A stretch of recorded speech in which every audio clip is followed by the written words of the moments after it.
This is all right. So my name is Paisley Curra, and I'm the Internal Endowed Chair in the Women's and Gender Studies program from 2019 to 2021. I'm also in political science, the political science department, and I am so delighted to welcome Barbara Smith to Brooklyn College today. Barbara is an author, activist, and independent scholar who's played a groundbreaking role in opening up a national culture and political dialogue about the intersections of race, class, sexuality, and gender. She was among the first to define an African-American women's literary tradition and to build Black women's studies and Black feminism in the United States. Barbara Smith was co-founder of the Combahee River Collective and of Kitchen Table Women of Color Press, the first U.S. publisher for women of color to reach a wide national audience. She also served 2 terms on the Albany Common Council, and in 2005, she was nominated for a Nobel Peace Prize. So I think I have to say, I've never seen anything generate so much excitement at Brooklyn College as this event. Barbara Smith's work is taught in so many courses at Brooklyn College, and we are just honored to host a speaker who's made so many incredible contributions as an activist, a writer, an editor, a publisher, and a critic. I want to thank Kyle Reese for his work in organizing this event, and Jean Theoharis for making sure it happened, because it was supposed to happen a year ago and it got canceled due to COVID. This event is co-sponsored by the Women's Center, the Women and Gender Studies program, the Ethel R. Wolf Institute for the Humanities, the American Studies program, the Student Activities Involvement and Leadership Center, and the Office of Diversity and Equity Programs. Today's event is the penultimate event in the Endowed Chair's Activism Knowledge Policy Speaker Series. In late April or early May, there'll be a panel discussion about the dozens and dozens of state bills currently targeting trans youth. And we'll have Shannon Minter, Katrina Kirkazis, and a few others to be announced. So if you'd like to receive an announcement about that, email me and I'll drop the link in the chat. So a little bit about how today's going to work. After Barbara's remarks, we'll turn to questions from the audience. If you'd like to ask a question, just write STACK, S-T-A-C-K, in the chat, and we'll keep a list of names. And you can also ask a question directly through the chat. So please join me in giving a warm welcome to Barbara Smith. My mic's on. Okay, so take it away. I think this may be the first time I ever got applause via Zoom. That's incredibly exciting. I really appreciate that. And thank you so much, Paisley. And I want to thank Brooklyn College for inviting me. And it is true that we were scheduled to do this last year in person, and then reality happened. And it's really nice that we do get to do it this year via this virtual means, although not as great as being in a room with all of you, in a space with all of you. So the way, as Paisley described, the way that we'll do this, I'll make some remarks, and I'm responding to questions that Professor Jean Theoharis and Professor Curra shared with me, because they said I could make remarks, and I thought, well, I could talk about just about anything. What do you think that the people who are participating would like to hear me speak about? So they gave me some wonderful questions, and I will be responding to those, and then we'll be having a conversation with all of you. And the first topic, I'm not talking about all the, I think there are about 5 that were suggested. I think I'm going to be focusing on about 3 of them. The first topic is a hot one, and that's the topic of identity politics. And if you're on social media, particularly on Twitter, you may know that just 2 weeks ago, there was a firestorm about the issue of identity politics, because someone named Meghan McCain made some untoward remarks about it, and uninformed remarks about it, on the show on which she's a panelist, The View. And someone alerted me to that, and I will admit, I will watch The View like when I can't find anything else to watch. I just want to, kind of have But I only watch the Hot Topics, and that's usually a political discussion as it is.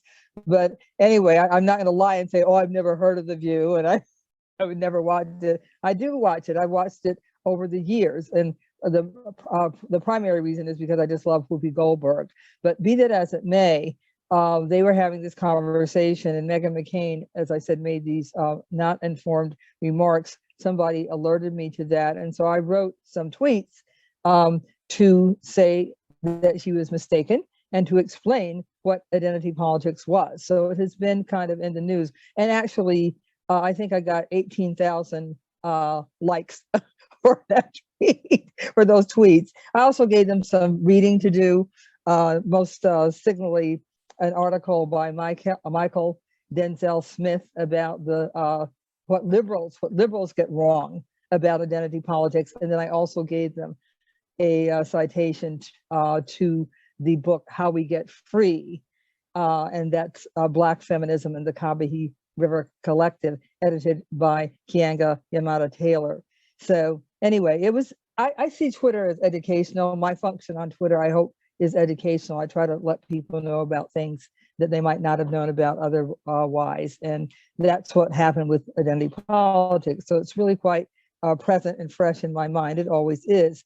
The question that has been raised for this conversation, though, is like, why do I think that the meaning of the term has shifted so much through the last few decades? One of the major reasons is that most of the people who use the term did not get it from the original source. We believe that the first time that the term identity politics was ever used was when we included it in the Combahee River Collective statement. And if you're not aware of the Combahee River Collective, that was a Black feminist organization that did organizing in Boston from the mid-1970s until about 1980, an organization of which I was a co-founder. And we are best known for having written the Combahee River Collective statement. That's how most people know about our existence, because that statement is so widely used and so widely read to this day. And as I said, most of the people who use the term identity politics, they never heard of the Combahee River Collective. I think it's quite possible that, given that it's a two-word term that describes something that people actually can have experienced and can kind of grasp, I think that it may have just fallen into the zeitgeist, so to speak, or into the vernacular of how you talk about certain issues and certain things. And it's hard to imagine that, say, like the 45th president, of the failed 45th president of the United States, it's hard to imagine that he was reading the Combahee River Collective statement and came up with identity politics, or if any of his colleagues, his criminal conspirators did. That is the people he had in government at the time, because the right wing absolutely has attacked the concept of identity politics. And that was kind of what was happening on The View with Meghan McCain's take on it. She was seeing it as putting identity above qualifications, which was really insulting. And she was basically saying that if you think identity politics is really important, then you end up hiring people and having them be on in television or whatever. You let people in who are otherwise not qualified. The only reason that you let them in is because of their identity, which of course was incredibly bogus and I thought quite racist.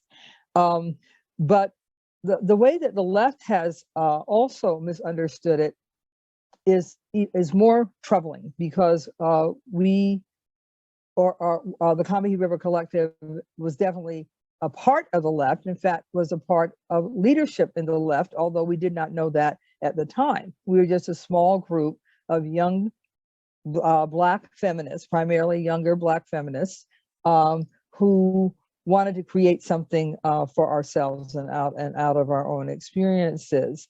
And what we meant then by identity politics was, we were asserting in the mid-1970s that Black women actually had the right to create our own political agendas and that we had the right to organize around those agendas. It's just that simple, and are either that complex, because of course there was not a widely agreed upon perspective that that was a good and legitimate thing to do.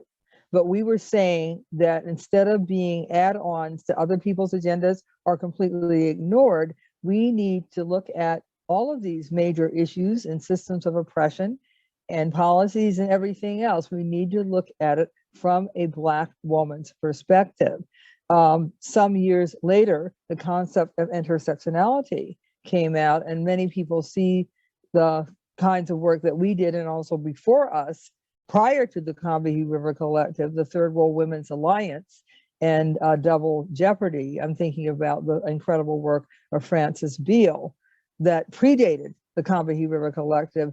Many people see like a continuum of when women of color look at our intersecting identities, our intersecting experiences based upon systematic oppression, and build a politic that's what that project is. And that's what we meant by identity politics.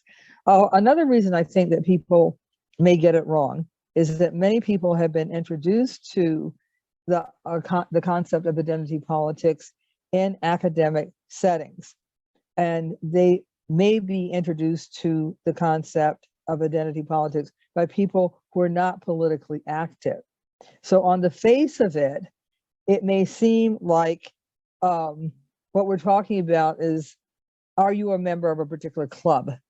You know, are you qualified to be a part of a certain club? And often when people talk about identity politics, they talk about the various identities that they have that other people do not have, and that if other people don't have those identities, they cannot work with them. They are not, those people are not trustworthy. In other words, no sense of solidarity and no sense of coalition. And that's why I mentioned the reality or the issue of people being introduced to the concept of identity politics without putting it into a actual ongoing project of political struggle. Because if you only understand the identity part of it and not the politics part of it, then you don't really get, you know, to where we were hoping to go.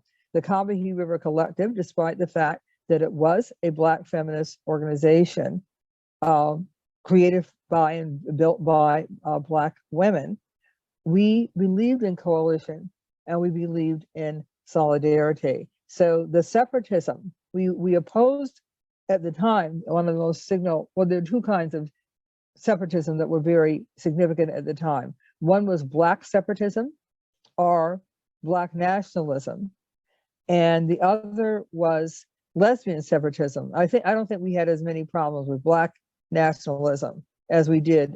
In fact, I know we didn't, as we did with lesbian separatism, because the problem with lesbian separatism, as we saw it at that time, was that if you wrote off everyone who was male as an oppressor, then suddenly you had millions and millions of men of color who were indeed oppressed at being defined as nothing but oppressors. So we fought those battles. Let's see.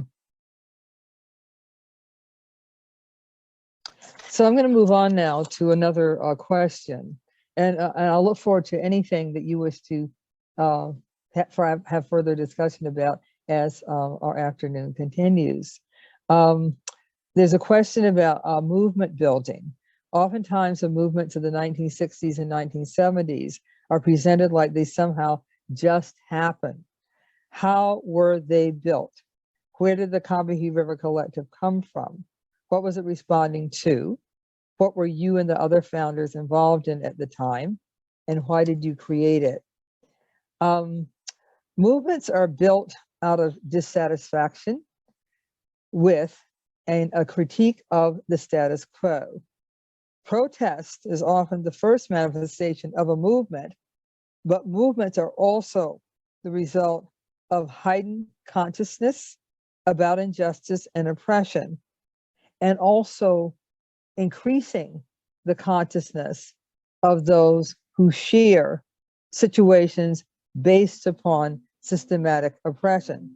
So like protest after protest, even if the protests are about totally legitimate issues like rogue and violent policing, those are totally legitimate issues. But if you're not building consciousness at the same time about where did this come from, what purpose does it serve, what is power, who has power, do we have power, like, is there a way to mobilize power as opposed to just doing the one action? There's much more to political organizing than protest. So as I said, movements come from dissatisfaction, and that's a nice word for it, anger, fury, despair, but also hope that people banding together can change something, can make the situation better. And they also come out of consciousness and the building and ever increasing and building of consciousness. There's so many ways for consciousness to be built. In fact, protests help to build consciousness because the people who are not at the protest see that there's another group of people who are upset about something and want to speak out about something. We saw that so signally with what happened after George Floyd was lynched last May. There was not just a 50 state plus territories, those are colonies of the United States. There was not just a completely universal response within the United States, it went global. People all over the world were saying no to white supremacy and no to racial violence and anti-Black racism. And that was amazing. The repression of the 1950s, which was also an economic boom period, ironically. So it's like great amount of social repression and conservatism at the very same time that the economy was expanding and some people's options were also expanding as a result of living in a boom economy following World War II. This is about the origins of Combahee, what was going on, and not just the origins of Combahee, what was going on during that period that culminated in such vibrant organizing in the 1960s and in the 1970s. The period of the 1950s, and I lived through it, I can tell you all about it. You know, all those shows you might watch on, you'd probably be streaming them now, like Father Knows Best. Talk about a title, Father Knows Best.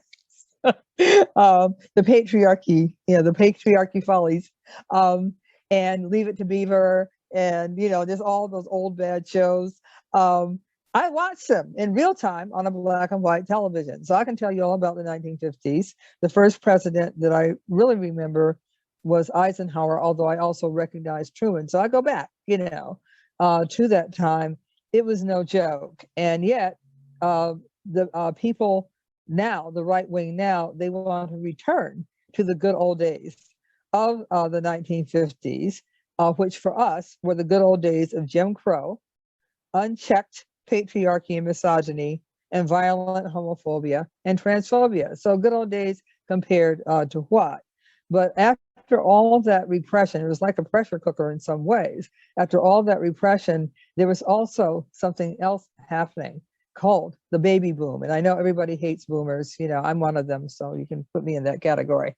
But and you know what? Say it loud. I'm a boomer and I'm proud. I'm in the first year of the baby boom. I was born in 1946 and I'm a twin. My sister and I were always told that we were a part of the baby boom. And this is telling kids, I mean, when we were just at the very beginning stages, who knew what the baby boom was going to create as far as the ferment of the 1960s. But the critical mass of the baby boom generation meant that youth culture and values and priorities had disproportionate impact as the mid-20th century went on. So in the 1960s, you had a lot of things coming together. The long civil rights movement, people start that sometimes at least at the beginning of the 20th century. They definitely don't start it like in 1950. are, that late in the century, but there were some things that happened in the 1950s, namely the lynching of Emmett Till, and then also the Montgomery bus boycott, that really began to stir up what had been an intractable system of white supremacy. And as I said, that happened. The civil rights struggle in many ways was a catalyst for many of the struggles that followed. And in the meantime, that baby boom generation was coming to maturity, going to high school, going to college, looking at stuff and wondering about what in the world is going on here, and having the clout of numbers in some ways to make those changes. Movements build upon each other and have synergy with each other. During that period, we had the toppling of colonial imperialist regimes in Africa, Asia, and Latin America. We had the civil rights and Black liberation struggles dovetailing with the movement to stop the war in Vietnam. And then we had the women's and gay liberation movements. All of this and more was happening in one decade, the 1960s. So that's where Combahee came from. People who were involved in Combahee were involved in those movements that I just mentioned, and in others. We were already politicized. We were already politically conscious, and we also identified as being on the left. We were not liberals. We were not moderates. We did not think that elected officials in government were going to solve all of our problems. We'd never seen that happen previously, and we had no reason to believe that it would happen in the present or into the future. And we did identify as socialists. So we had another kind of understanding of what was going on in the United States. Another question that has been that was raised was myths from the 1960s and the 1970s. And I only have two myths that I want to briefly speak about. The myth from the 1960s is that everybody was involved. Everybody was a student radical. Everybody was a radical. Everybody was protesting the war in Vietnam. Everybody was in Selma. Yeah, and I can't tell you, if I had a dime for every white person who said they were in Selma, please, I could retire again. But that myth that that everybody was involved, and it was across the society set of understandings of what justice looked like. Everybody was on the right side of history.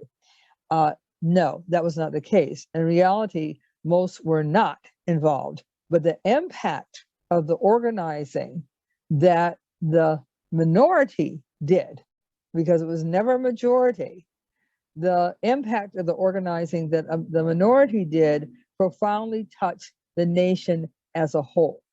Very, very effective organizing, mass mobilizations to end the war in Vietnam, making the connections between the civil rights struggle most intensely with Martin Luther King speaking out against the war in Vietnam in the late 1960s and taking a huge amount of criticism and a huge amount of heat for doing that, making the connections between movements, understanding that the war in Vietnam, not only was it a militaristic and imperialist adventure, it was also based in white supremacy, and who deserved to have autonomy and who deserved to make decisions about their own nation states, as opposed to Europe and the United States making those decisions for people. The other myth about the 1970s is that nothing much happened in the 1970s and afterwards. Movements were dormant. People were like basically asleep at the switch.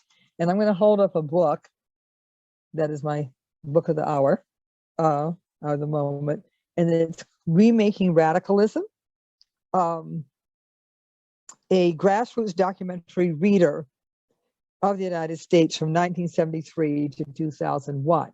I think you'll get a link in the chat about where to find the book. It's edited by Emily Hobson and Dan Berger. And it is a book of documents from actual organizing. You'll have position papers, you'll have flyers, you'll have newspaper articles, all kinds of things that were as it happened. And the dates of that book are very important because, as I said, 1973 to 2001, people thought that everything from the 60s just kind of was demolished. And they made a big effort, the Nixon, Reagan, that whole push. We're still feeling the effects of the desire to demolish what was accomplished in the 1960s in relationship to liberation and justice. But in reality, people never stopped organizing.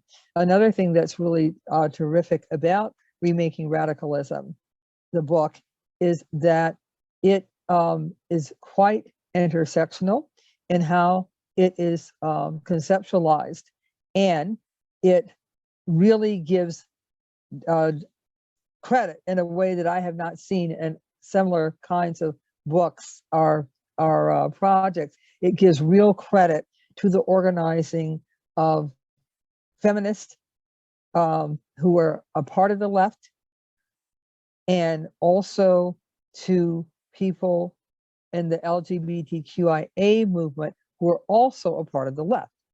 Most people don't even know that that exists. If you try to talk to people about, there were some people involved in the women's movement who were not, like carceral feminists or, what's that other one? Girl boss feminists or whatever kind of feminists, that are really kind of reactionary. People don't even know that that exists. There was an anti-racist feminist movement. So this book is really good for introducing people and demolishing one of the myths, which is that nobody was doing anything. And these myths about the 60s and the 70s are kind of mirror images of each other. One is that everybody was involved, and the other one was that no one was involved. Now, as far as myths are concerned, I'm going to hold up another of my favorite books, A More Beautiful and Terrible History, The Uses and Misuses of Civil Rights History. And this is by your own Professor Jean Theoharis. And I retired in December of 2017. This is the first book I read after I retired. I was so happy that I found it. And then I went on a whole kind of trajectory of reading books about the civil rights struggle that I actually participated in as a teenager. But this book, it's great history, and it also gets to some of the myths about what the civil rights movement was about.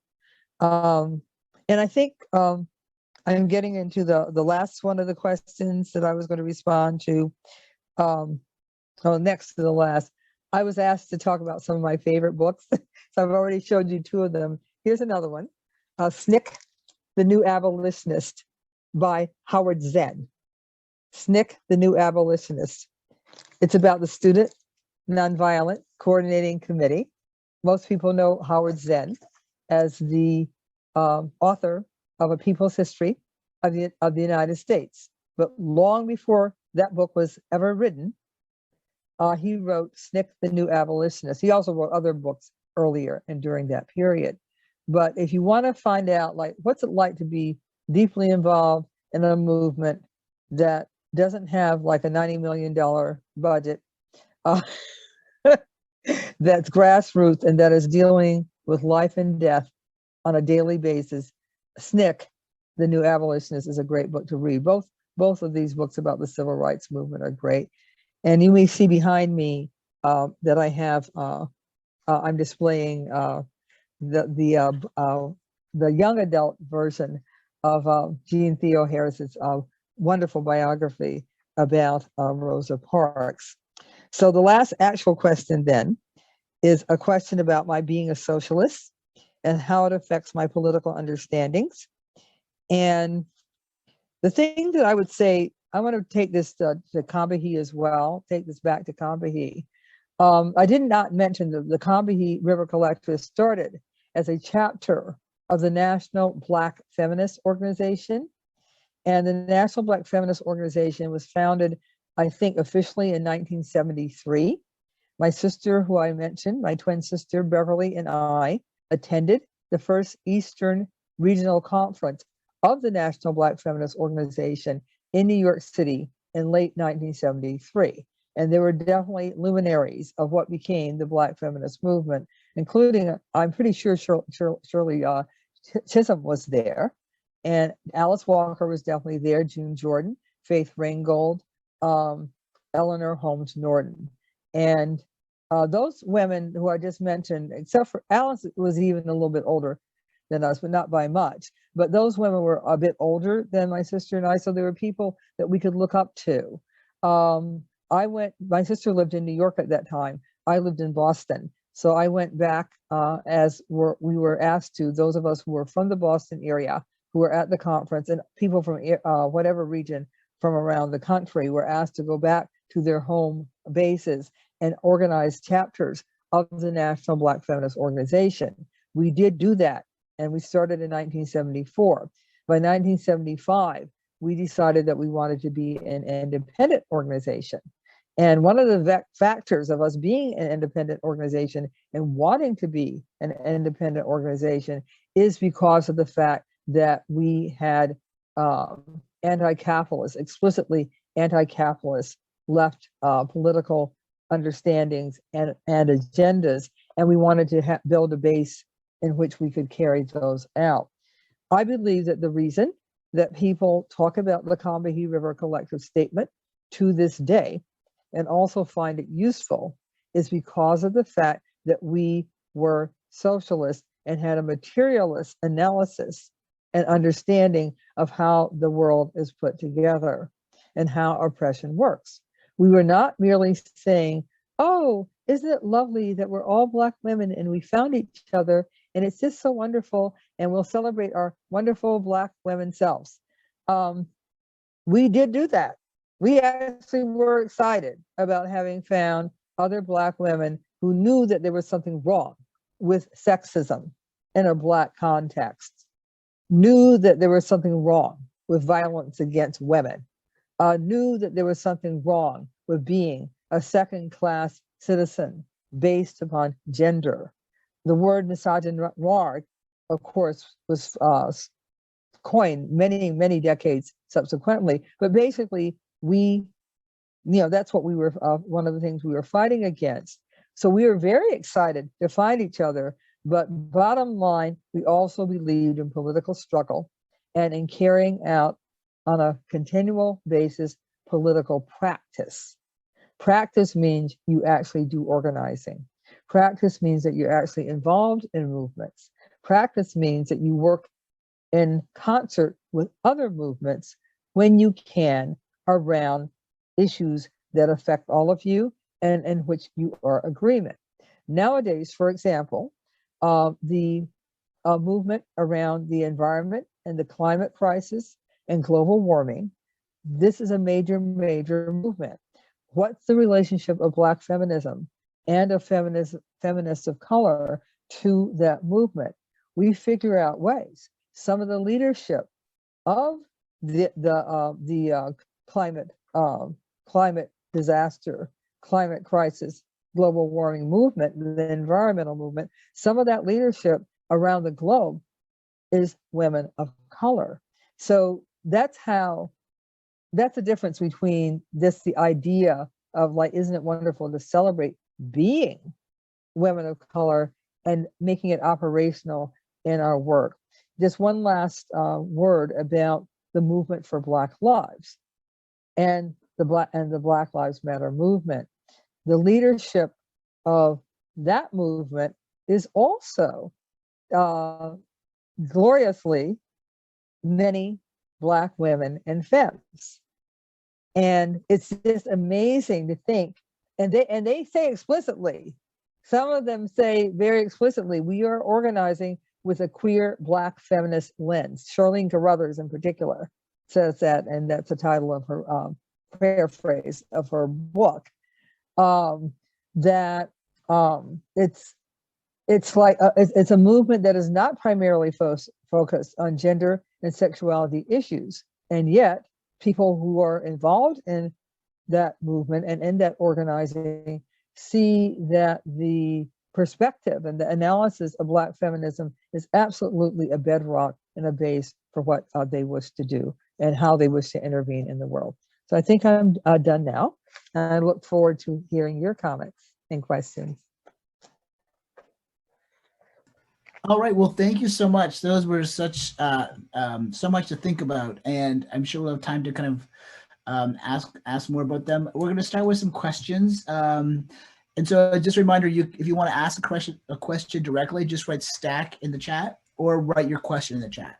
So the first question is from Mohammed Rataza, and the question is, how did anti-communism and the Red Scare affect the organizing and political work of the Combahee River Collective?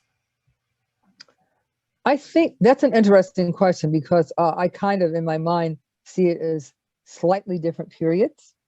I think that anti-communism was not finished or gone by the time we were organizing in the mid-1970s. But the height of anti-communism and the Red Scare was, I see it as based in the 1950s. So those of us who were involved in organizing in the Combahee River Collective, I'm thinking particularly of Audre Lorde, because Audre was born in 1934. I'm pretty sure I have that date correct. And Audre then was old enough to have been involved in political work in the 1950s as a young adult. And indeed, you know, in her book Zami, a biomythography, autobiographical work, she talks about, writes about going on a bus to Washington to protest the execution / murder of the Rosenbergs. So she experienced that Red Scare in real time in a way that those of us who are kind of in my age group, we were kids during that period, although I do remember when the Rosenbergs were killed. I do remember that because it was so upsetting. The idea that we knew that they were parents and that they had children, and it was so upsetting to us to know, we didn't know anything really much else about it, except that they were killing some people who were parents and leaving their children, with no parents. It was a horrible thought process and experience for us to have to know about that and think about that. But again, I kind of see the periods as being a bit divided in time. Having said all that, there's always been anti-left sentiment in the United States, including now. People are painted as being, like Joe Biden, according to some, is a socialist, which is, I don't know what could be more ludicrous, but that's the way that the white right wing frames its agenda. And one of the things that was happening, I actually wrote an article, wrote it a couple of years ago, but it just was published earlier this year. I wrote an article for the new book, 400 Souls, A Community History of African America, that's edited by Keisha Blaine and Ibram Kendi. And each of the people who was asked to write for the book was given a 5-year period to write about, starting in 1619. And the period that I was asked to write about was 1974 to 1979. And I wrote an article about the Combahee River Collective. In fact, that's what they asked me to do, to write about the Combahee River Collective during that time period. And one of the things that I write about was how the Justice Department, or the FBI, during that period of the mid-70s, was setting up grand juries to intimidate and to hound feminist leftists, lesbian feminist leftists, kind of specifically. So during the mid-70s, lesbian feminist communities, including the community in Boston, was under surveillance from the federal government because they were looking for women who were underground, who'd been involved in anti-war activity and other kinds of activities like that. So it's never it never really ceases, that anti-left perspective. It may not be explicitly anti-communist, but we have, we continue. We don't. I mean, there's a tradition in this country of outspoken challenge to the status quo and wanting to have economic justice under and to get rid of racial capitalism. So that's not going to go anywhere, and we continue. Okay, we have a question from Monique. Go ahead.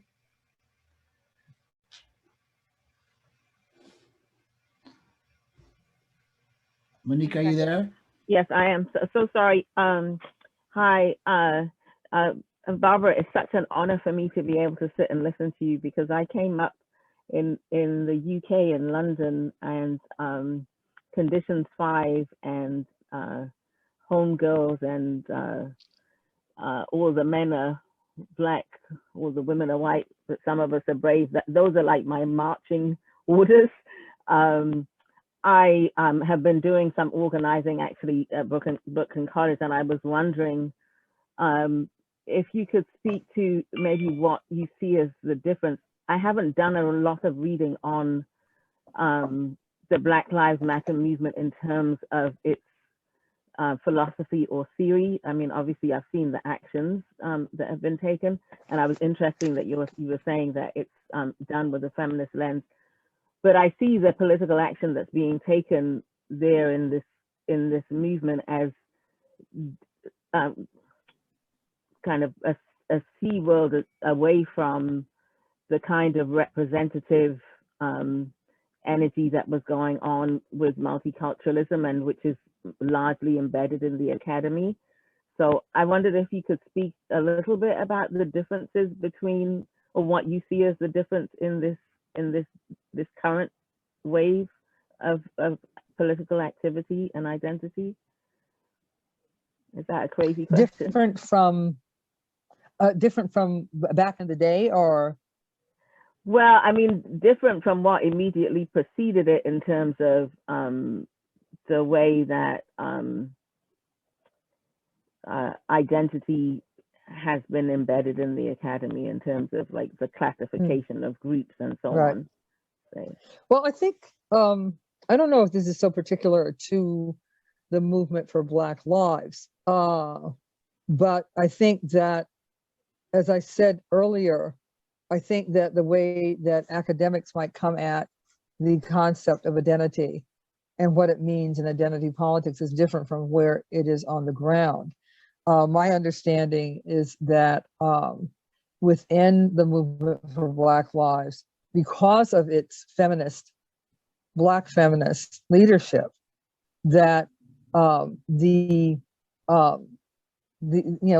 not the kind of excusing of our justification for patriarchal, misogynoir attitudes, that there's an ongoing project within the movement, in the organizations themselves, to have a culture and a set of values where people who are not cisgendered heterosexual males indeed are valued and are seen as being signally central to the project of what the organizing is.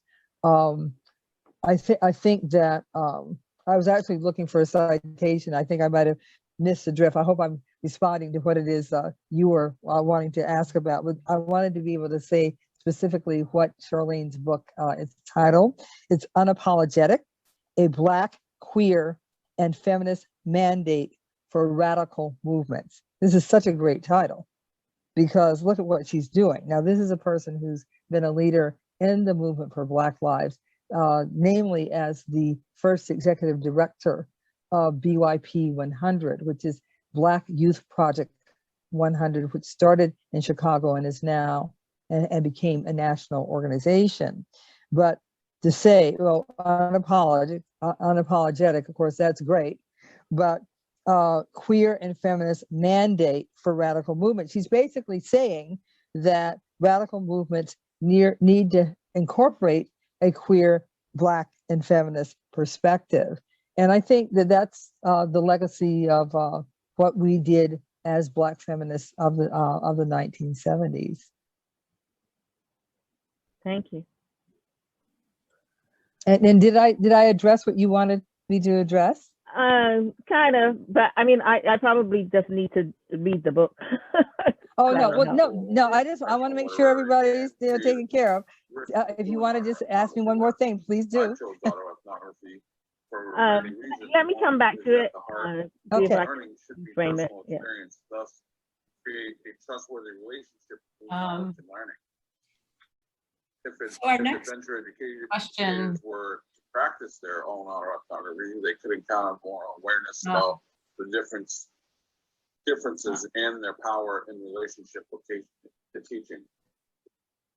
Okay, so I think that's, I mean, just from up to there, what do you think? It sounds right. Sounds good, right? I think we're getting, I muted people, so go ahead, Jean. yeah, so I think our next question comes from Sandy Alexander. Sandy writes, an undergraduate seminar I'm teaching on Toni Morrison read your amazing and important essay, which included your interpretation of Morrison's Sula. Thank you for writing it. What works of Black lesbian literature since then have satisfied your interest in that particular lens of seeing the world? And in particular, any you'd highly recommend? I am so the wrong person to ask that because I don't really read a lot of fiction. And yeah, what I read is mostly history and like social science. I'm not sure exactly how to categorize it, but I feel, you know, I feel like I'm being put on the spot. There is a new book, I think it's called Black Lesbian Thought, published by the New Press, that recently came out.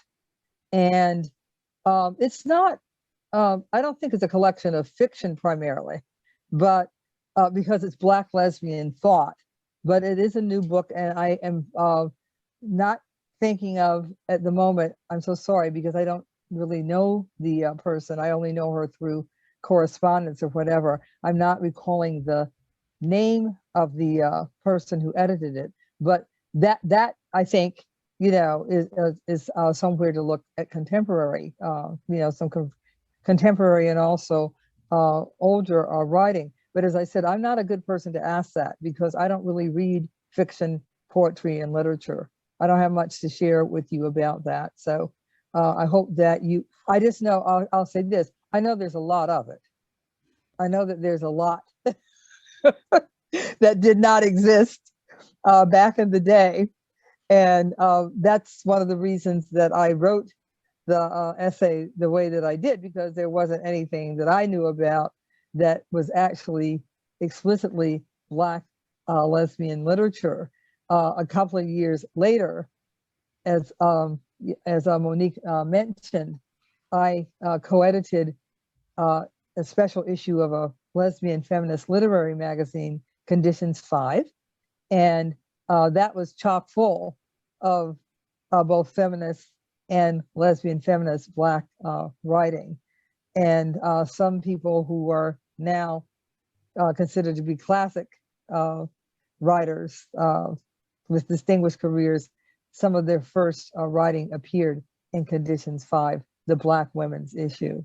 But it's always been a quest to try to find that. But as I said, I've kind of shifted focus in what I read to history and nonfiction social science.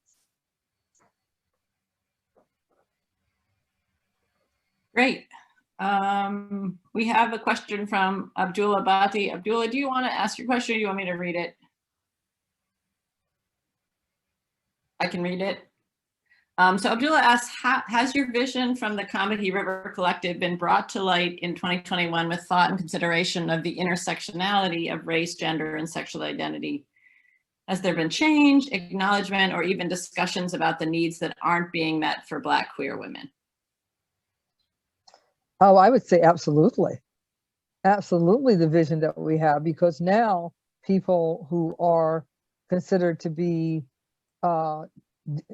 people, in order to do legitimate political progressive work, you have to take these things into account in a way that it was not in any way expected or necessary back in the 1970s when we first asserted the need to do just that. So just as I mentioned with the book of Remaking Radicalism, there are about 90 articles in the book. The first article in the book is the Combahee River Collective Statement. That's not why I like the book. Well, it's one reason, but the thing is that the fact that they see the Combahee River Collective Statement as being so formative of the politics of the period that the book covers, that they put it first. And they talk, as I already mentioned, they write about how important that multi-issued looking at oppression, multiple oppressions simultaneously. They write about how important that is. The introduction to that book is really, really useful in putting out that kind of perspective. So yes, we have had impact. The other question though, another more burning question is, are we there yet? Have we achieved what we need to achieve in order for people to live in a just society? And the answer is, of course, no or either hell no, because the struggle is long and the struggle is continuing. But we're doing it with some tools and with some perspectives and with some input that a number of decades, not to say centuries ago, we would not have been allowed to interact or intercede. No one would want to know what queer, trans, women of color, gender nonconforming people of various races and ethnicities, people living with disabilities. No one would want to hear from us. And of course, there are many more that I did not mention. Now, people who are conscious and doing this project of building freedom and working for liberation understand that that has to be included. Okay, so we don't have anything in stack right now. So can we have some people just ask questions? This is like a really great opportunity to ask a question of like one of the most smart and effective activists of the 20th and 21st century. Yes, Gaston. I wanted to first sort of thank you, not just for being here and for your words and your engagement today, but really thank you for all that you have done for all of us. You know, the way in which you were talking about how your work helped to change the conversation and the political conversation is, you know, we stand on your shoulders. And so one, it's a great honor to just be here and to hear your words. And, you know, I came of age, I was in college in the 90s in Berkeley. And so many of the books that helped to shape me were published by Kitchen Table Press. And I wanted to ask you about that part of your activism, sort of what brought you to it. I mean, clearly, Homegirls, This Bridge Called My Back, you know, I think not just shaped my understanding of the world and my political action, but that of so many people. So I wanted to get a sense of what brought you there, and then what you think about the publishing world today, and the kinds and what is needed to get those kinds of voices. Yeah. And thank you so much. I truly appreciate it. Well, this is actually a true story. The way that Kitchen Table came into being is that Audre Lorde, who was a longtime friend, and I were having a conversation in 1980. And she lived on Staten Island. And as I mentioned, during that period, I lived in Boston.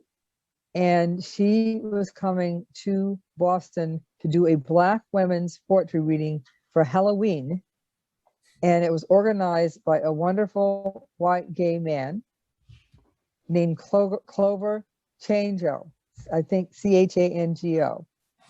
And I think he defined himself as a radical fairy, and he was so down with Black women. It was just such a joy and such a kind of example of what we, when I say solidarity and intersectionality and all that, that was it in real time. I mean, Clover loved hanging out with us, and we with him. And so he did this on a regular basis. So he organized this Black women's poetry reading for Halloween 1980, and Audrey and I were talking before she came about that weekend and other things. And she said, Barbara, you know, she said, we really need to do something about publishing. That's how she said it. We really need to do something about publishing. And I fully agreed, because by that time I had, you know, I've been publishing my writing since the early 1970s, and primarily independent publications, both Black and feminist. And I had already co-edited that special issue of Conditions 5, the Black women's issue.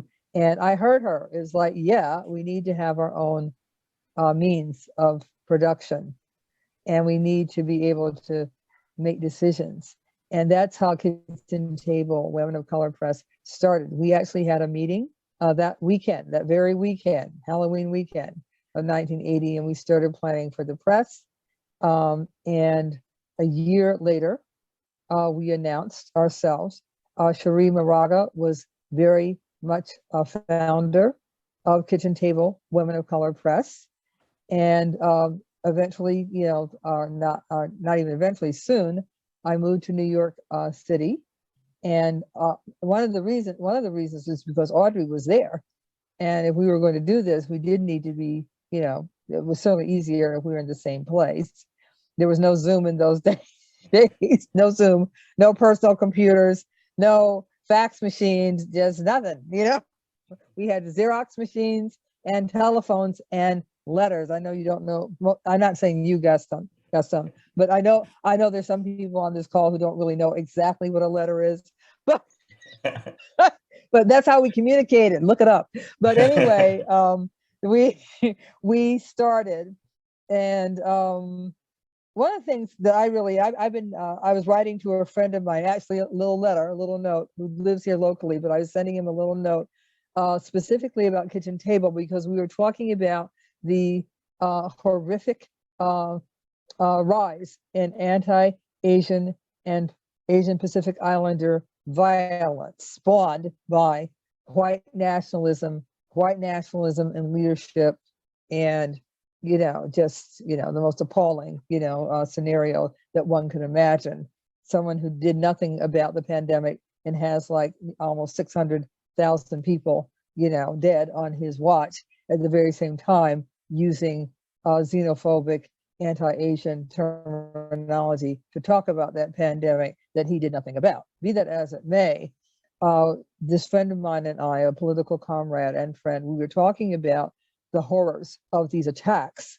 And I was saying to him that I was seeing on social media how, you know, like there were things on social media, and probably still, about how there's all this strife between African Americans and Asian Americans and Asian Pacific Islanders. And yeah, I don't know if I should even say this, but I said to him, I said, like, that's just not, it's not really like computing for me, because of course I was never a part of anything like that, which is not, you know, I'm sure unexpected. But I began telling him about all the publishing that Kitchen Table did of specifically Asian American and other Asian writers. And that's why I was writing to him, because I was sending him some of the book covers that I still have of some of those books. And I also told him how my favorite books, we didn't publish that many books by any means, but our books had a lot of impact. And we also sold a lot of copies. So not that many books on the list overall, but we sold a lot of them, and as in tens of thousands of them. And then also they were so carefully written and edited and conceptualized that they just had a huge amount of impact. And as I told my friend, the two books that I most loved working on were two by women who had each been with their families in the concentration camps during World War II because they were Japanese American. And I sent him, as I said, the covers of those books. I sent him the cover of a book. We published a book called A Comrade is as Precious as a Rice Seedling by Mila Aguilar. And we were working on that book before she was arrested in the Philippines under the Marcos regime. And so by the time we published the book became a political intervention around freeing her. And eventually she was freed. And I got a chance to meet her when she came to the United States on one occasion. And I'm going into, I can't think detail about particular publishing that we did, but I think like what I'm trying to convey is the spirit of what it was that Kitchen Table was about. We saw ourselves as a publisher for all women of color, not just Black women of color and people from the Caribbean, we saw ourselves as a publisher for all women of color. And another thing that we did that a lot of people might not know about is that we distributed dozens, if not hundreds of books from other presses, from other independent presses. We weren't doing there was not that much being published by mainstream publishers at that time by women of color. But we distributed many, many, many books by women of color, which really expanded our impact because we had many titles by Indigenous women of the United States. One of our books that we published ourselves, Cuentos, Stories by Latinas, was not a translated book. Whatever language the person wrote their piece in, that was the language it was published in. And it was in English, Spanish, and Portuguese. And the fact that it wasn't translated meant that the kind of imagined reader for it was a person who spoke both English and Spanish, probably living in the United States, because that's true of most people, who are Latinx in the United States, that they speak both languages. So the fact that it wasn't translated said, for you who speak both languages, here's a book for you. And the response that we would get when we would be exhibiting at events, and irate white people, specifically irate white women, would come up to the table and say, this isn't translated, this isn't translated. It's just like, yeah, did you ever think that maybe you're not the target audience? Yeah, we had a lot of experiences. One last thing I'll say, because I could go on and on about Kitchen Table. One of the last things I'll say is that I always wanted people to take the books home. So like, I didn't really have, and I'm talking about in a selling context or an event context, we participated in a lot of book fairs and things like that, events where books were being displayed and sold.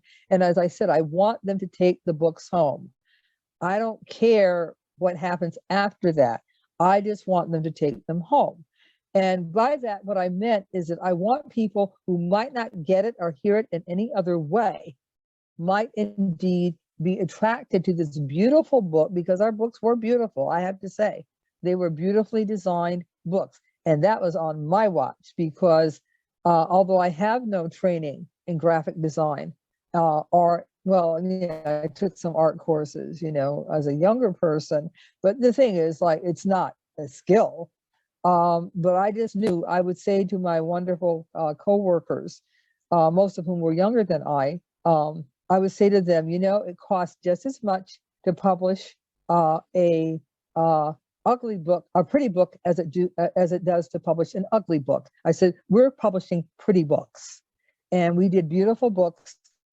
And so people who, if I tried to talk to them about Black feminism and, how it's really important not to be homophobic, there are people who they would not have that conversation, but they were really, really excited to meet the person who edited Homegirl, sitting right there with the book. They would take it home.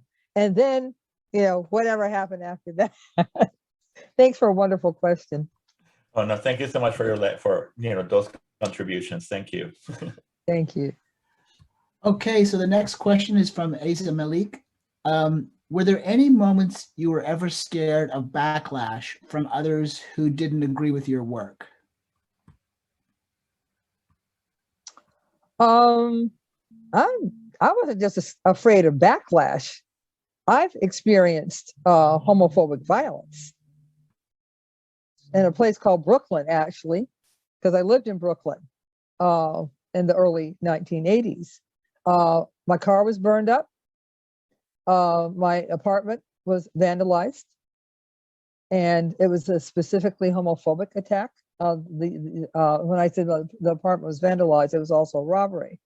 But a robbery perpetrated by someone else in the building, or who hung around the building.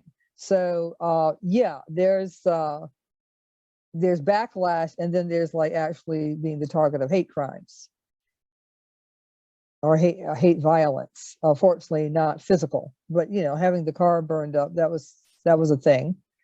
That happened in Park Slope, 1982. If I was afraid of backlash, I'm always afraid. I love what Audrey says about being afraid. That's not that you're not afraid. It's that what are you going to do with those feelings? What are you going to do with that reality that we're all afraid? So are you going to speak out, and maybe change the dynamics of those terrifying interactions and terrifying dynamics and relationships, or are you going to stay silent? She wrote a lot about silence and the need to speak out. So yeah, I think that I never come out in a unknown kind of generic context when I don't have anxiety. To this day, I mean, why would I not have anxiety? You don't know how people are going to act, and it is specifically around being a lesbian. That I have the anxiety. I don't have anxiety necessarily about being a Black woman per se in those contexts. And I don't, I'm thinking about my time on the Common Council, which is the City Council of Albany. And I wasn't necessarily talking about, well, as a socialist, blah, blah, blah, blah, blah. I was not like an AOC of the early 2000s. No, I wasn't, because there was no context for that. I was running for a local office representing a primarily poor and working class Black community. As I tell people, and I've worked on a lot of campaigns, and I advise people to this day for their campaigns, and also I endorse people, and I always tell them, I've had a couple of these conversations lately, and I said, why I decided to do things the way I did it? I said, because I wanted to win. I wanted to be in office so that I could do whatever I could do. And like being politically correct, etc., before winning, that was not really, and I'm not saying that I sold out. I'm not saying that it was not a progressive message. It was a very progressive message. But there were just certain things that we calibrated and that we took into account. But yes, I have been afraid, and I pushed through it. I figured out how to push through it. And the way that I was able to push through it is that I was not by myself. That we had our little crew, whether it was the Combahee River Collective, whether it was, other people who were doing the same thing, like Joseph Beam and Essex Hemphill, my wonderful Black gay brothers, now long departed. We were not by ourselves. We had a movement. We had networks. We used to have lesbian and gay left gatherings. Can you imagine? Yes, there's such a thing as the LGBTQIA left. It still exists. And I know, I won't be able to say the right name of the organization, but I know there's an alternative to the Heritage of Pride March in New York City. And that's your LGBTQIA left doing that.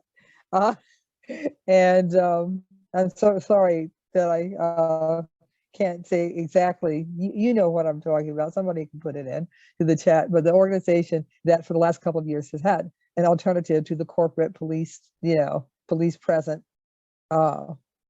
mainstream march. So as I said, we used to have kind of gatherings, retreats at nice places, sometimes in really beautiful places, so that we could talk about our politics and push forward. So I never did it all by myself.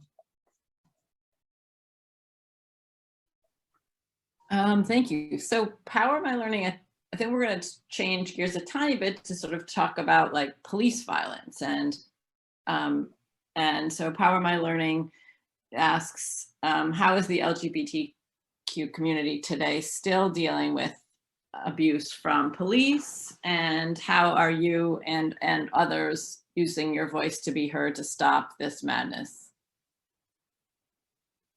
I don't have expertise about this as in having recently read reports and statistics about the incidents of police violence aimed at our queer LGBTQIA community, but I can assert without having read the reports and looked at the statistics, I know it's happening because it's been happening from time out of mind. And I think that's specifically true of trans women of color.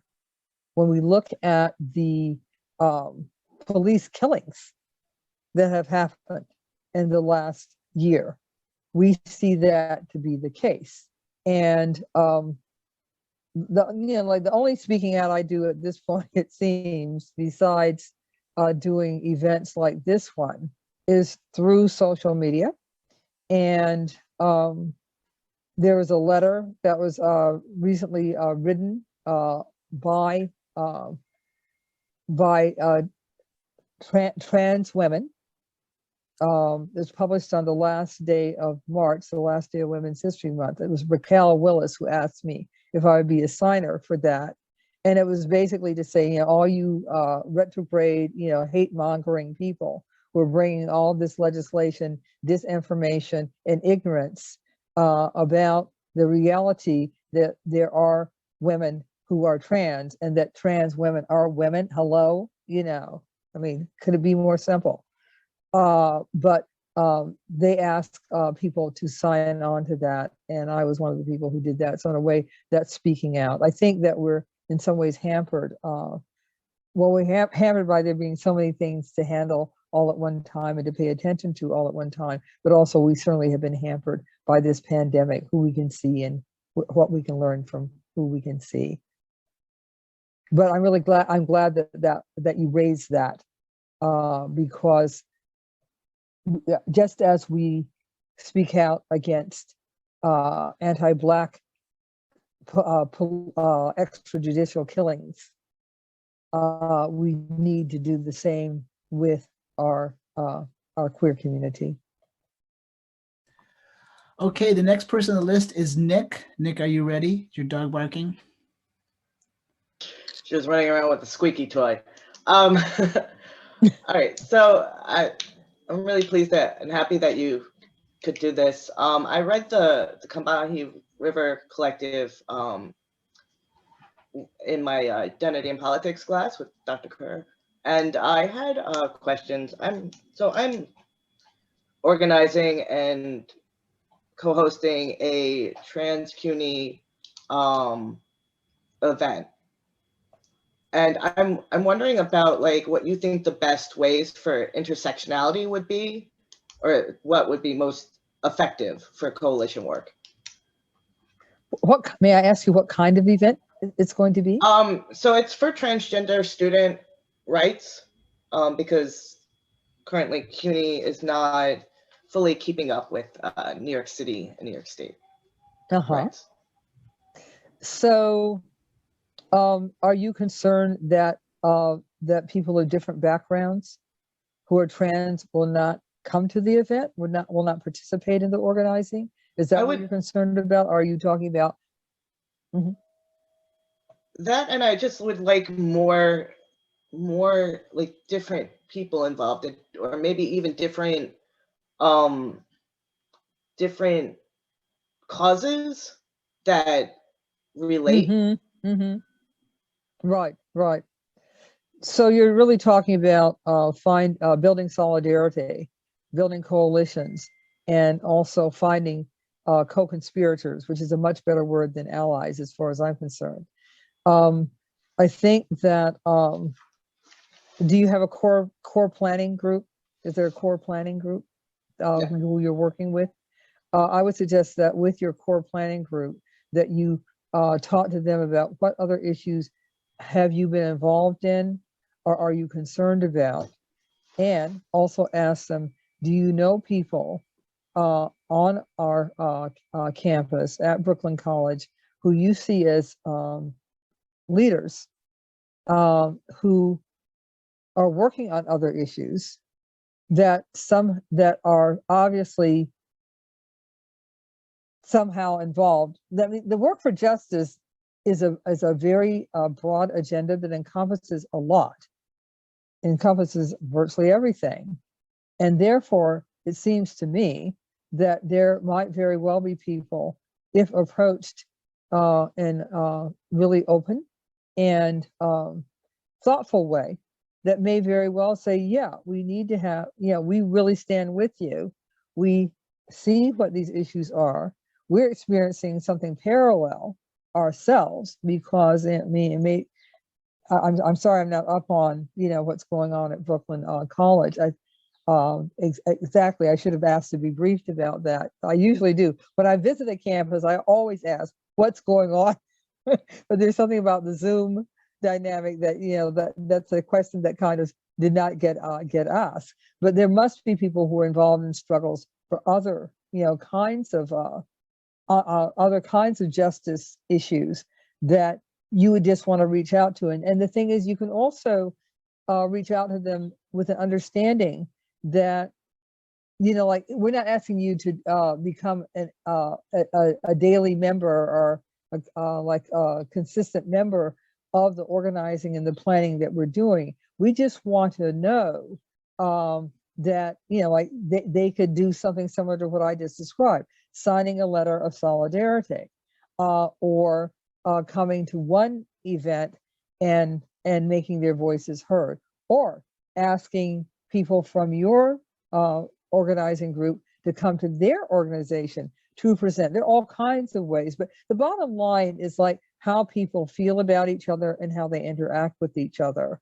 I think it's really hard in our nation for people to figure out how to connect with people who are different from themselves, because there's very, very little in US society that encourages people to figure that out.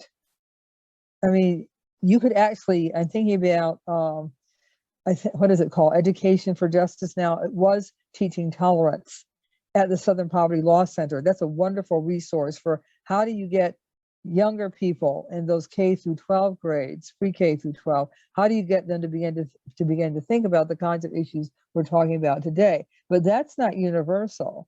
Not very many people are trying to do that kind of work. So whenever you stretch, whenever you cross those, bridges, that's what's called, this bridge called my back. Whenever you extend yourself, you may feel like you're going out on a limb, but just know that you are doing the right thing and what needs to be done. And if you do it with an open heart and without kind of, people don't like to be tripped out or made to feel guilty, or, however you would want to be approached, you approach people the same way. And I always found that, like, if you have a sense of humor, and also if you like demonstrate kindness, and I don't think that these are anything. This is not news to you, Nicholas. But anyway, if you approach people in that way, they kind of reciprocate, and then you can have those hard conversations, sometimes challenging conversations. And I certainly wish you luck. Thank you very much.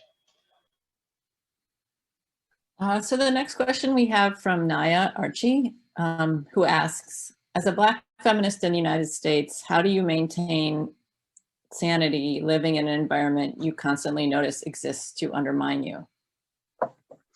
That's a really good question, particularly during the Derek Chauvin trial. I find it to be so demoralizing that there would be a question about whether he was actually murdered. And the details, you know, like with the medical people and also the police, you know, who have spoken too, that is the people are talking about how unusual it is for every single member of the police who comes out to be talking for the prosecution and not for the defense. But we live in a very harsh reality. I think what I just said about, well, I've said it more than once this afternoon, you can't do this stuff by yourself. You have to know that your counterparts are out there somewhere doing the work. During this time of COVID, I'm not going anywhere except for I now get to go to the supermarket because I'm vaccinated, but I don't go to demonstrations. I definitely am not going to meetings.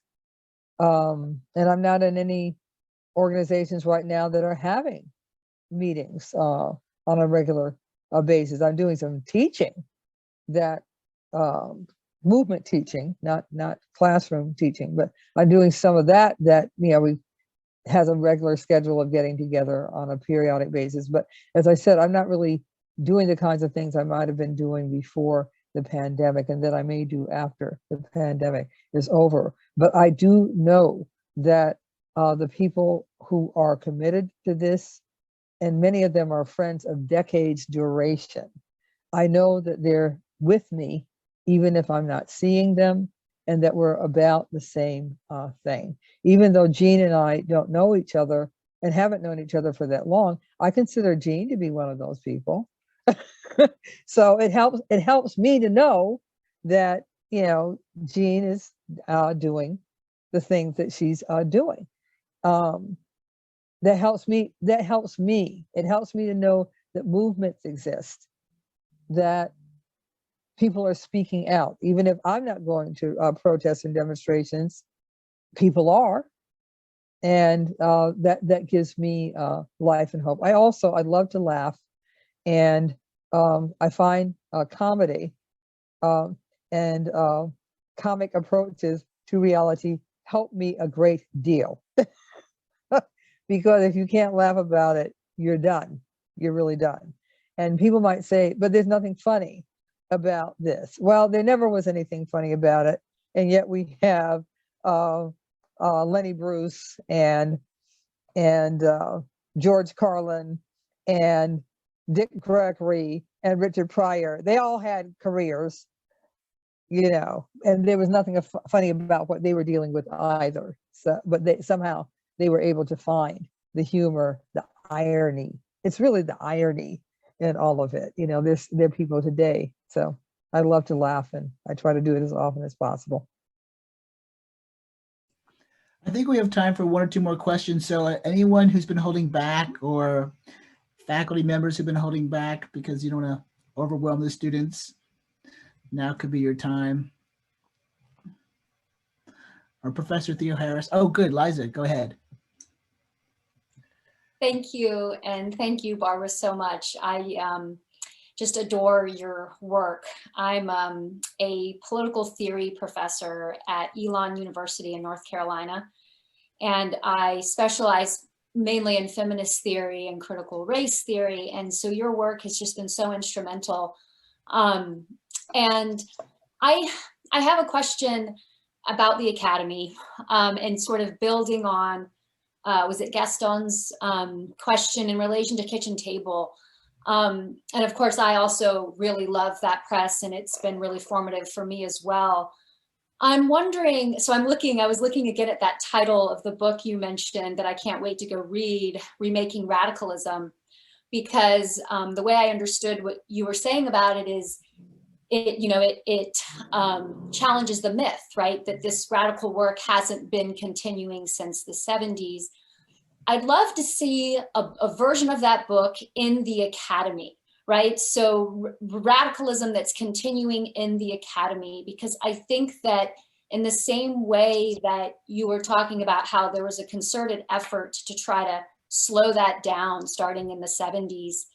There seems to have been a similar kind of effort in the academy. And I'm just thinking in terms of the professional expectations and limitations on scholars in terms of where you publish, where you're supposed to publish. So all of those pressures that are on junior scholars. And so I'm wondering, I guess, one, do you think there still is a need for something like Kitchen Table Women of Color Press? Are there presses out there that you would point scholars and academics to that would maybe provide a similar kind of space? So yeah, I'll leave the question at that. There's many more I could ask, but I'll just leave it there for now. Mm-hmm. Thank you so much. Yes, there's a need for something like Kitchen Table Women of Color Press, much as I talked about Combahee being able to stand the test of time because of its material, politics, and analysis. The reason Kitchen Table Women of Color Press made such an impact is that we were both a political press and a literary press, high literary standards at the very same time that we saw what we were doing as a political project. At a time when there was no internet and no way for women of color globally to be connected, we were one of the ways that women of color could find each other.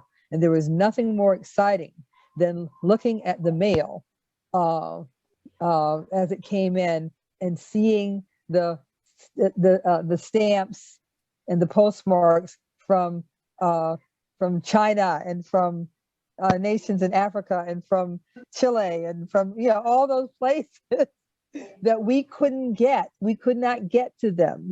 India. There were other women of color presses that started during that period around the world, in London, in India, in Canada. Those are the ones that I know about.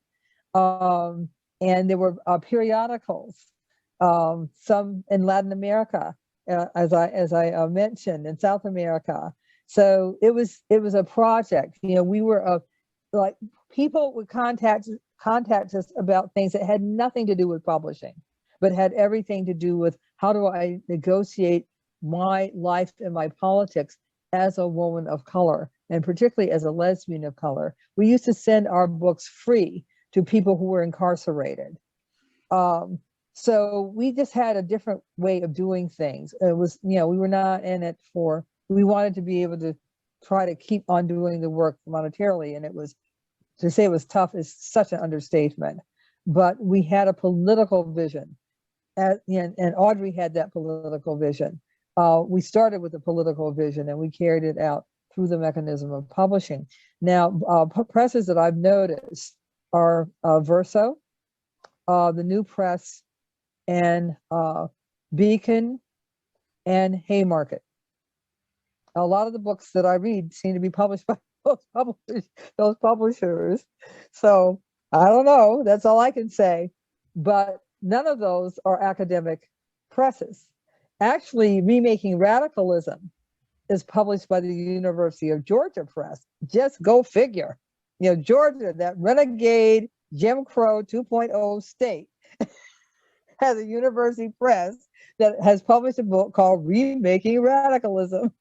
So, you never know. You never know where you're going to find, your people. I think I'm going to look at the time, but there is one thing that I wanted to kind of conclude with, and I think our time is up. So Paisley, tell me if I have time. No, please continue. Yeah. Yeah. What I want to conclude with is to make sure that people are aware that in the last year, since George Floyd was lynched, I have written 4 op-eds about white supremacy. And the first one that I wrote was shortly after. I had to write it because I was so distraught. It is, to say it is debilitating to be a person who is Black living in the United States. It is just heartrending, and we're living through one of those heartrending spectacles of this trial.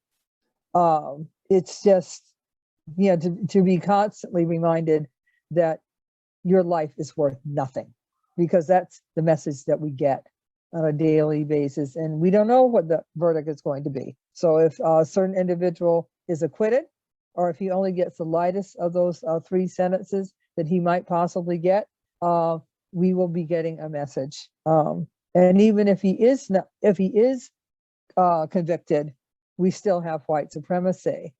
3 of the op-eds that I am describing have been published in the Boston Globe. The first one was titled "The Problem is White Supremacy." The second one was published, and it was not an op-ed, because op-eds are not, generally in magazines. It was published in The Nation in the late summer, and it was my plan to end white supremacy, because my thesis is that if white supremacy has a beginning, then it could also possibly have an end if people decided that they wish to end it. But of course, there's no real political will in this country, or elsewhere for that matter, to end white supremacy. White supremacy is a system. It is not just people's bad attitudes or negative attitudes. It's not just a sense of superiority that people of European heritage have about people of color. Far from it. It is an engine that drives virtually everything that happens in this nation. And it is definitely connected to racial capitalism. My more astute colleagues can say exactly how. I'm thinking about the panel I did last week for the Schomburg and Robin, and Charisse, who were on that panel. So, like, whether white supremacy operates in and on its own, it's a powerful ideology and set of interventions that have practical consequences in a nation called the United States, and has since the beginning and the whatever you want to call it of this country, from first contact, from 1492 until today. White supremacy it wasn't as alive and well. Well, it's quite alive and well in 1492, because of course there was a genocide of indigenous people, and that was also connected to white supremacy. But it has had an ever growing life of being robust. And my thesis is that it could be ended. And instead of having a Marshall Plan for white supremacy, which is what I suggested in the first article, I renamed it the Hamer-Baker Plan, after Fannie Lou Hamer and Ella Baker. I wrote 2 subsequent op-eds. One is a speech. This is before Biden was actually elected. I wrote, we did not know the outcome. I was asked to write an article about what should Joe Biden say about white supremacy. So I decided to write a speech for him in his voice. And then the fourth one was after the lynch mob attacked the Capitol in January. So 3 of them are in the Globe, and one of them is in the Nation. I wanted people to know about that. And I see they're showing up in the chat. I think I got some of them. I think I might have not got one. But anyways, I want to thank you, Barbara, for coming today and sharing your knowledge and wisdom and experience with everybody. It's been such a powerful event for everyone. And could people go crazy and unmute themselves so we could have a round of applause? That'll be fun. So everybody. That's crazy. So that is so crazy. Yeah, I know. So thank you very much, everybody. It's like normally people would just kind of get up and chat with each other and look for the coffee they spilled under their chair, but now they're just kind of quietly going away on Zoom. It's always weird ending a Zoom event, but it's been really great. And I want to say thank you so much, and thank you to everyone who was a part of this. Great. Enjoy your weekends, everybody. Thank you. And for Professor Altman's class, they have departed already, so I think you guys are just excused. So, oh, that was quick. Okay. So Barbara, if you want to have this recording released, that's fine. If you don't want to, you can think about it. If you want to put it on you could just send me that form, and then we'll put it on our YouTube channel. So. Yeah, I think it's fine. Yeah, I always like to ask speakers. Yeah, go ahead. Yeah, The only thing that I regret is that because I was searching for the title of Charlene's book, I felt like I did not do justice to Monique's question. So I always, I can always second guess anything that I do. Oh, that's great. That's wonderful. So we'll put it up. We'll put it up and distribute it. So we're getting lots of great comments in the chat. So, okay. Bye, everybody. Thank you. Thank you so much. Okay.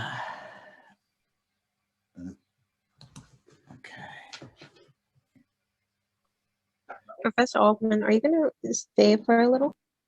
Professor Almond had to leave. They had some. Oh, he left? Yep. So you can just email them. Okay, thank you. Yeah, sure.